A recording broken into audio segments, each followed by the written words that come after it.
Lee, all I know is that I see in Dave now the qualities I so appreciated in him when we were married. You can't fault me in that.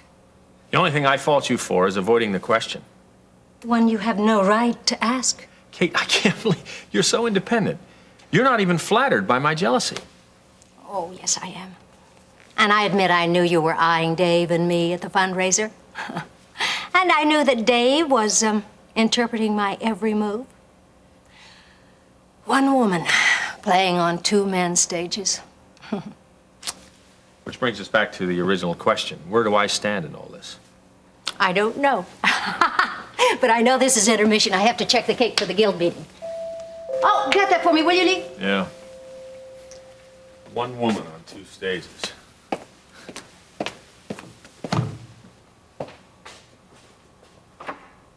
Thank you.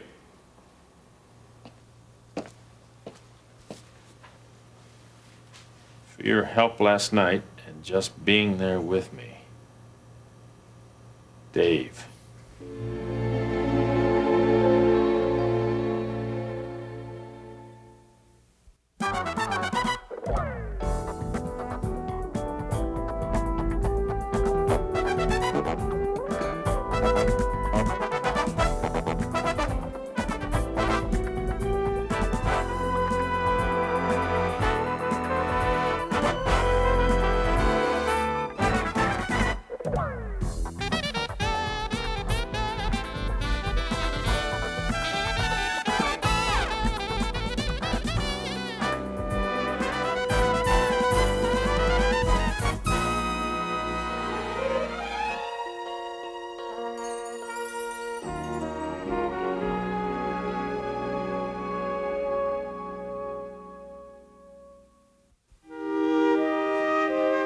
Well, is it true what they say about hospital food? Oh. It's true. But I tell you, though, when the only thing you've had to eat for 3 weeks comes out of a baggie into your arm, even this tastes good. Well, I think it's great seeing you get better. And God is finishing his healing on you. Yeah. Got some visitors coming today. Brubaker, among others. You're kidding. Did you call him? No, he called me again for the 12th time. For the same reason? Yeah. Well, I said yes this time. So you're going to tell him everything you know about your father's organization? Maybe more. I thought you'd be proud of me. No, I am proud of you. I was just, hoping that, you know, you could just walk out of here into a new life and... Not into prison. Right. Well, don't worry, I'm not as courageous as you might think. I've already got my lawyer working on it. Your lawyer, what? Yeah, a lawyer. His name is Harold Webster. Oh, yeah, that's Terry's attorney. Yeah, she's the one that referred him to me. He's gonna come by, he's gonna be here when Brubaker questions me. Says something about trying to get me impunity. Think you'll get it? I don't know. He's gonna see the DA this morning. I got a lot of things to tell that I know. I don't know, I'm taking a big risk, Marianne. But it's something you have to do, right? I guess. Really, blowing the whistle on Ron and Lance and their partners, that doesn't bother me. I got something else I gotta get off my chest. You told Mr. Webster that, right? Russ, he is your... Yeah, I know. I just haven't made up my mind yet. When I start telling organizational secrets, everybody's gonna love me. But when I stop telling and start talking about what I did, I'm not gonna be anyone's hero.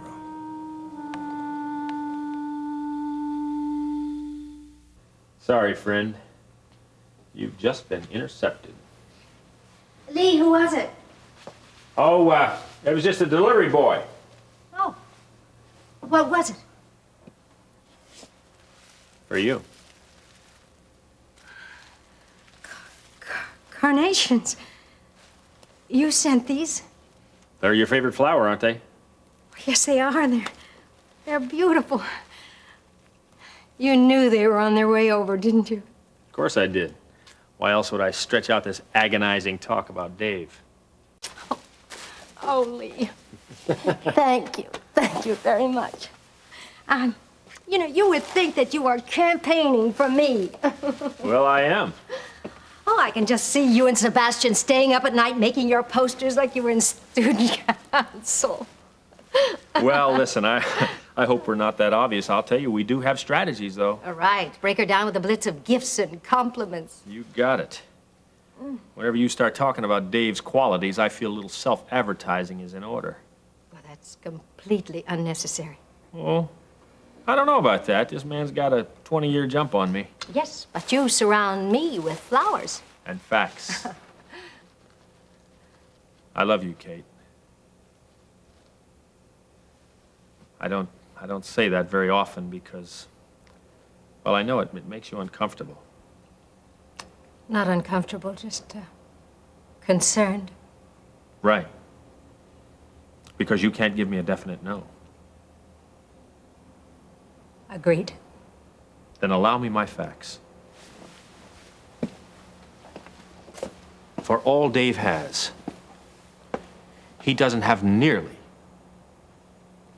as far-reaching an ability to make a contribution to this country or to this state or to these people in Kingsley as I do. Now, I was touched by his efforts the other night, just like you. But I also realize how small and how limiting that work can be. I think you do, too. You know, they say that you marry the man, not the job. Kate, you and I both know at our age that's not true. Yes. With me, you'd be a queen among congressional wives. Better informed, more loyal. With your tact and your grace, you'd silence all the critics. But there's more. Not as pleasant. No, but why dwell on the negative? That's clear enough every day. But it isn't clear. It's obscured by the hopes, the rhetoric, the whole 9 yards of campaigning for public office. The truth is, we'd have little privacy. You'd be shuttling all over the country, and I would be forced to attend 1,000 boring lunches a year. No, you would find the important places to be because you understand, you know the difference between what's constructive and what's frivolous. Lee, you are going to compliment your way right out of this door. Why? Am I getting too close?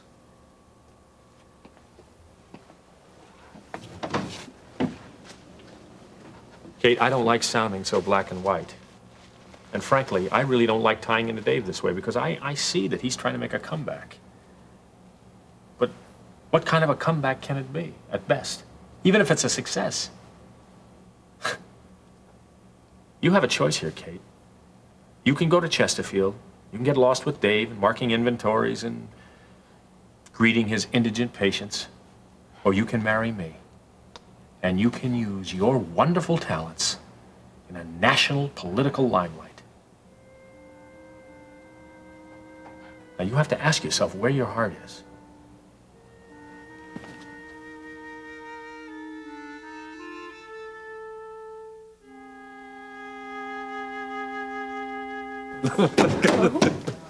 Good. Brubaker's not here yet. Mr. Webster, hi. Mr. Webster, this is Miriam Prescott, my friend here. Oh, hi. Harold, please call me Harold. Look, I was talking to the DA, and I got some good news for you. I got impunity. Just tell him everything you know. You will not be prosecuted. Great. Just don't throw me any curves. Like? Everybody? Hope I didn't keep you waiting, Harold. No, not at all. I just got here, as a matter of fact. This is Rita Graham, our stenographer. I think we all know why we're here. I was just telling Russ that the district attorney has granted him impunity. Yeah, he called me at the office before I left, told me about it. He must be pretty relieved. Might help your memory, too. Well, I'd already decided to tell everything that I know. Well, now, the word has it there are 3 separate prostitution rings in Kingsley. Who heads them up? Well, first of all, there's only one ring. Ron, he split them all up, and just in case one got busted, you guys would let up, and he'd still have 2 going strong. Well, gee, that's interesting. Your friend Babs Farley never told me about that, Harold. That's because none of the girls knew. Not even the pimps knew. They're just the majors. So who are they?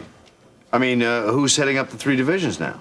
Well, I don't know who got bumped up, but the majors are Jim Cawley, Frank Calder and just some guy that Ron called Sweet Lou. That's probably Lou Taylor. I don't know. Well, now we're getting someplace. What about Lance? Did he hold a position of authority there? Yeah, until I came along. Well, he was Ron's right-hand man. He would recruit people, go for things. He just a gopher. Pretty much did everything. Well, he got to messing up a lot of things that Ron wanted to do, and so he was impressed with me. And I see. Well, I'm surprised that Ron just let it go like that he didn't clip Lance. The second that he got out of line. He's done that before. I remember the murder at the docks. You mean Blue Nobles? Yeah, Laurie's rapist. We figured that he fell out of favor with Ron the same way Lance Sergeant did. Brubaker, you're right about Blue Nobles, but there's more to it. I've got to. If I don't do it now, it'll never be over. Ron Washington wanted Blue killed. He was afraid that he might get arrested for attacking Laurie and that he might talk to the police about the organization. So Blue found out and he started running. So how do you know so much about this? Because I killed Blue Nobles. Well, hi, Terry. Ben, how's Lori? Resting comfortably. Her condition's stable. Good. I haven't had time to see her yet. Well, she's going to be around here for a few more days. Is that what Marjorie said? Mm-hmm. If she doesn't have any more complications. I'll tell you, she's very anxious to leave. Well, I can understand that. Just because your mother and your husband work here doesn't make it home. Well, I'm afraid even home isn't home without Laurie. Ben, would you like to stop by and have dinner tonight? We can be lonely together. Great. Unwind after a hard night's work at the fundraiser last night. You know, I still can't believe we raised better than a year's operating budget in one night. Thanks to Kate Phillips. Yeah. Oh, that reminds me. I called Dave at the clinic this morning, but he was with a patient. And I was kind of hoping that he'd call back and leave a message, but he didn't. Well, the clinic's pretty busy these days. And when I'm not there, Dave barely has time to eat, much less answer the phone. What'd you want to talk to him about? Oh, nothing special. I just thought maybe there were some cleanup chores left to be done there, you know. He and Kate took care of everything last night. Oh, they stayed late? Yeah. Well, they were still there when I left. I mean, I could barely stand, and they were sweeping and cleaning up. They really looked good together. Did you see them when she announced the total funds that we raised? Yeah, they were like a couple of high school kids at a victory dance. They were. Well, what do you say I come over around 6? That's great. Okay. Hey, you know you could invite Dave. Oh, we're just going to have leftovers for two. I don't think I'm going to have enough time to I'm really sorry. make a good dinner. I'm sorry. I do this all the time with Laurie. No problem, no problem. I think Dave's going to probably be seeing Kate tonight anyway. But I appreciate the invitation.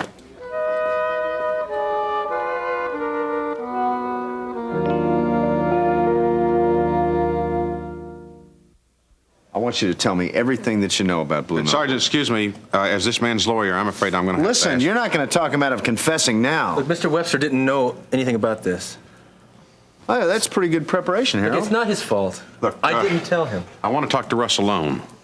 Look, we've already started this, all right? And I will tell him to call this thing to a very quick stop if I don't have a chance to talk to him right now. Please, Sergeant Brubaker. 2 minutes. I'll be right outside. Rita?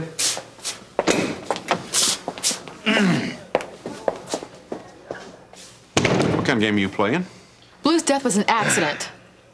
How so? Look, even though I wanted to kill Blue Nobles, I couldn't.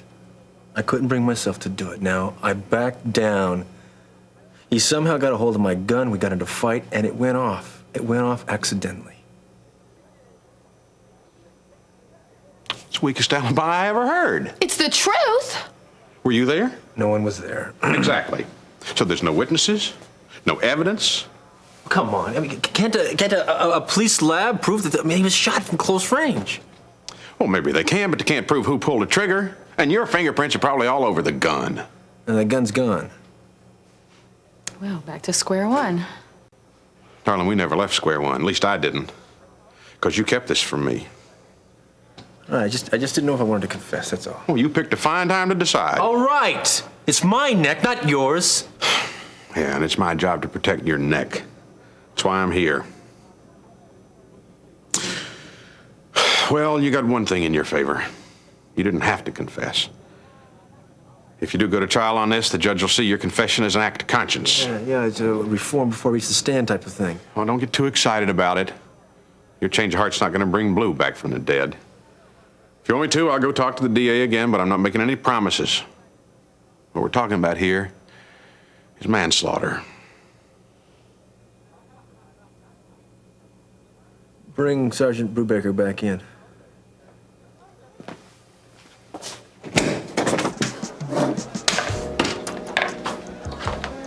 Hey, Gil, Stacy, I'd like you to meet my house guest, Monroe Lassiter. And my friends all call me Monk. Okay. Oh, well, it's nice to finally meet you, Monk. Gene's been talking about you for months. Yeah, I know I've been a good influence on him. Oh, yeah? What'd you teach him, Monk? Yeah, everything from how to treat a lady to fixing the kitchen faucet. Read your walking almanac, buddy. Why don't you go get your pad and come out here and take some orders? Yeah, well, my break's almost up, so look, I'll be right back, okay? Yeah, good. See ya. Seems to be every bit the gentleman you said he wasn't. Yeah. Well, he's streetwise and has a certain charm, thanks to me, but I guess old Monk is kind of teaching me how to treat the ladies. Well, I could have helped you there, Gene. Here we go. Oh, she's a little intimidated by my past. I think you mean exasperated. Well, at least I've got more class than to bring you into a joint like this. Oh, wait a minute. I'm treating here. What's wrong with the place? I think he feels too old here. Wrong. I don't think I've seen this many alligators since I was on vacation in the Everglades. Nothing like appreciative guests there, Stacy. I didn't invite him. Hey, guys. Hey, Peter. Hey. Finally. What finally? You were expecting me?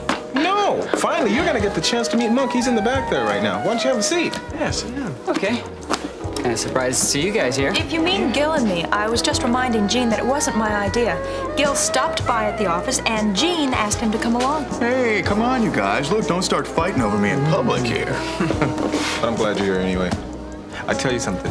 Peter's the kind of guy that I really want Monk to get to know. It might help him, kind of stray from his street friends, Good idea. I know a lot of men who can take lessons from Peter.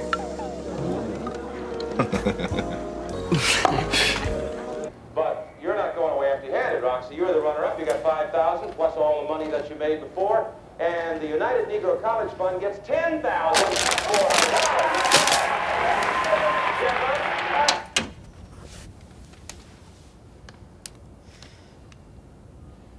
I wasn't born to watch game shows all day.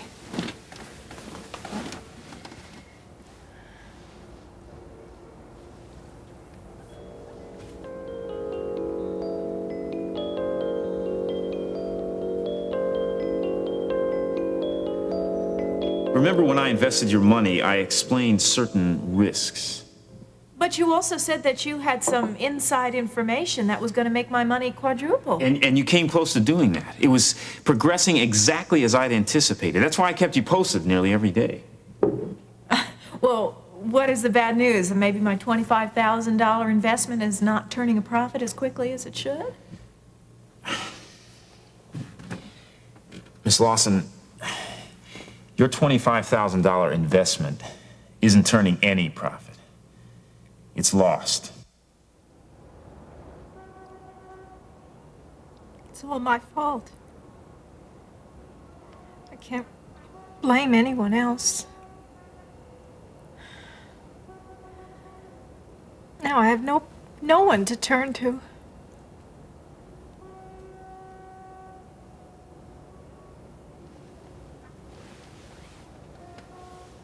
Now, wait a minute. I do have someone I could go to.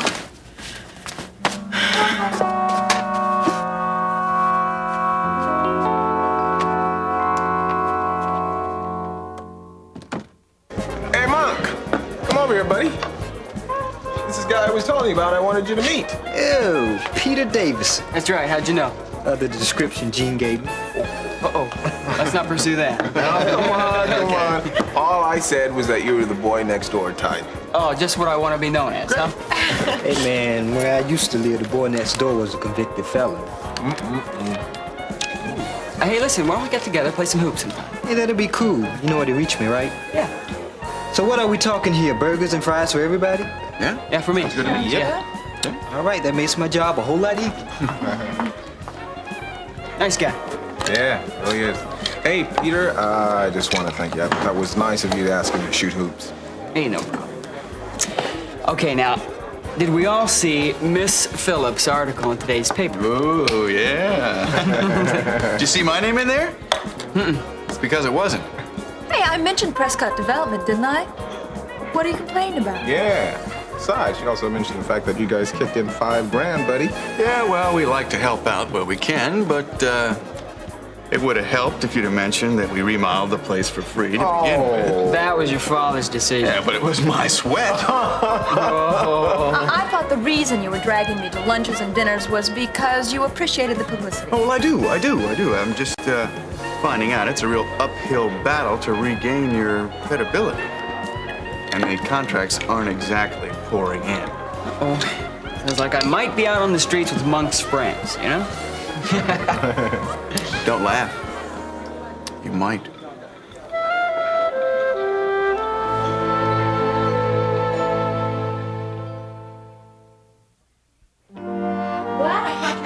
Me too. Now don't look.